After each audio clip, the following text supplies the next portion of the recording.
যেন কৃষ্ণ বলে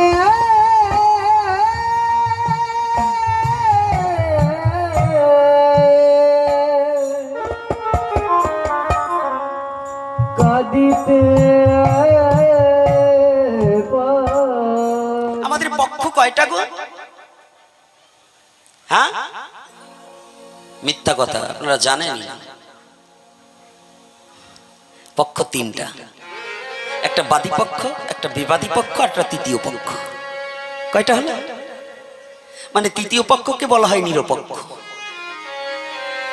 নাকি কি বাবা? কি না মিথ্যা বলছি? আর মাসের দিকে দুটো পক্ষ, একটা শুক্ল পক্ষ আর একটা কৃষ্ণ পক্ষ। এজন্য সনাতনী শাস্ত্রের সাথে, আধ্যাত্মিক জগতের সাথে, বৈজ্ঞানিক যুক্তির সাথে একত্রিত আছে। শ্রীমদ পৃথিবীর কোন ধর্মে লেখা নেই অক্ষরের সাথে ব্রহ্ম আছে। একমাত্র সনাতন ধর্মে পেয়েছেন অক্ষর ব্রহ্মযোগ, সেটা শ্রীমদ ভগবদ গীতায়। অক্ষর ব্রহ্মযোগ এটা কোথায়? সনাতন ধর্ম অঙ্কে বলবেন তাও সনাতন ধর্ম হবে, ইংরেজিতে বলবেন তাও সনাতন ধর্ম হবে, বাংলায় বলবেন তাও সনাতন ধর্ম হবে, তেলেগু ভাষায় বলবেন তাও সনাতন ধর্ম হবে। হ্যাঁ, ফার্সি, আরবি, হিন্দি, ইংলিশ যা বলেন না কেন, যে ভাষায় আপনি বলতে চান সেটাই সনাতন ধর্মে পৌঁছিয়ে যাবে। আমি সেই ধর্মে জন্মগ্রহণ করেছি যে ধর্মের ভাষাগুলো যেদিকে যাবেন সেদিকে ধর্ম হয়ে যাবে। যদি কোনো জীব বলে যে আমি ধর্ম ধর্ম মানি না, আমি বললাম ওর বাবাকেও মানে না।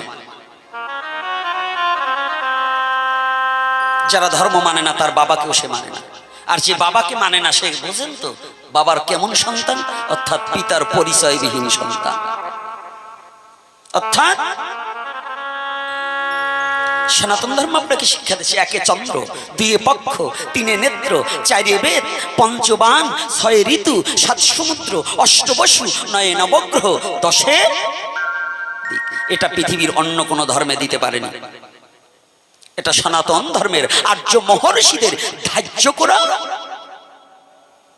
কথা।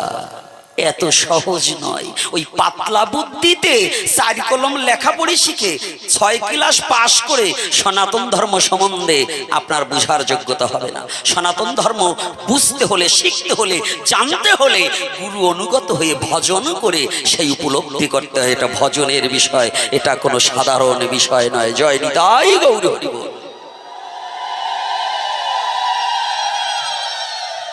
এটা সাধারণ কোনো বিষয় নয়। আজকে আমার বাবা মধুময় আলোচনা করছে, যদিও দূরে থাকি, কর্ণটা এখানে ছিল, দেহটাই ছিল না, মনটাও এখানে ছিল, কিন্তু দেহটা আমার ছিল না বটে। তবে সবচেয়ে একটু আনন্দ পেতাম আমার অসিত বরণ বাবা গতকালকে না একটু সামনে বসলে ভালো হতো। আর আমার বৃন্দাবন বাবা যদি সামনে থাকতেন, কষ্ট হয়েছে বুঝেছি, তারপরে সামনে থাকলে ছেলেকে আনন্দ দেওয়ার জন্য বাবা অনেক সময় ঘোড়াও সাজে। ছেলেকে কাঁধে নিয়ে বলছে, দেখ আমি ঘোড়া হয়েছি, তুই পিঠে চাপ। ছেলে বলছে, বাবা আমি ঘোড়া এসে আরো। এখন বাবার তো সামর্থ্য নেই ঘোড়া কিনে দেওয়ার, তাই বাবাই নিজে হামাগুড়ি দিচ্ছে আর বলছে, কাঁধে নিয়ে বলছে, দেখ এই যে ঘোড়া। বাবা ঘোড়া সাজতে হয়। তা আমি জানি আমার বৃন্দাবন বাবার কষ্ট হয়েছে, কিন্তু এই দুরাচারকে, পোড়ামুখটাকে আনন্দ দিতে হলে কষ্টটাকে উপেক্ষা করে একটু কাছে আসলে বেশি ভালো হয়। জয় শ্রী রাধে রাধে। কারণ ওই বদনগুলো দেখলে একটু আনন্দ বাড়ে। তো এইবার যে কথাটা নয় হারিয়ে যাব, আমি কৃষ্ণ কথা জানি না। মহাপ্রভু বললেন, যে বলে কৃষ্ণ কথা আমি ভালো জানি, প্রভু কহে তাহে আমি পশু সমগণী। বিশ্বজগতে কৃষ্ণ দ্বৈপায়ন বেদব্যাস বললেন, পৃথিবীর জৈছে তরুলতা বৃক্ষ আদি যদি লেখনি কলম হতো, পৃথিবীর সমস্ত জলরাশি যদি কালি হতো, তথাপিও গুরু গোবিন্দের লীলা কথা আমি শেষ করতে পারতাম না।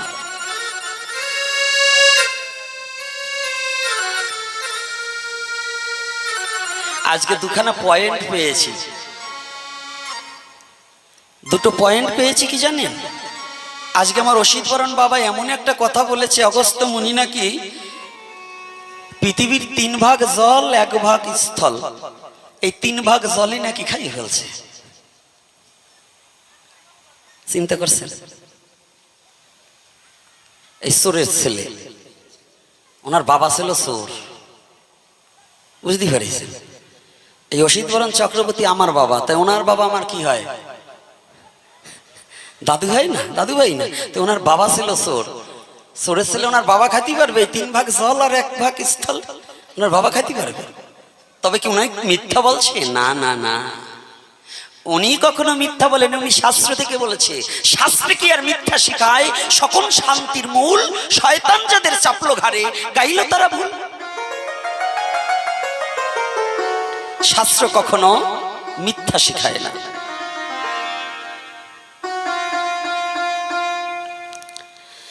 সনাতন শাস্ত্রে কখনো মিথ্যা শিখায় না। বাবা বলেছে সত্য, আমাদের বুঝায় ভুল আছে। এই মানব দেহেরও 3 ভাগ জল 1 ভাগ স্থল। কোন জল পান করেছিলেন? ওই বায়রা সমুদ্রের নয়। প্রতিটা মানব দেহে সনাতন ধর্মে কি বলছে? পঞ্চবান 6 ঋতু, 7টা কি সমুদ্র। এটাই কাঁচা কথা নয়, এটা গুরু অনুগত হয়ে এই তত্ত্ব অবগত হতে হয়। আমি প্রকাশ্যে হাড়ি ভাঙব না।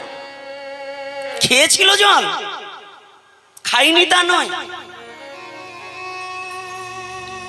যাহা বিজ্ঞান প্রমাণ ধারণা না দিতে পেরেছে, ধর্ম তাহা দিতে পেরেছে। বিজ্ঞান যেখানে শেষ, ধর্ম কেবল শুরু। বিজ্ঞান যেখানে পরবর্তী, বিজ্ঞান যেখানে শেষ হয়ে গেছে, ধর্ম কেবল শুরু হয়েছে। এ তত্ত্বটা অবগত হতে হবে।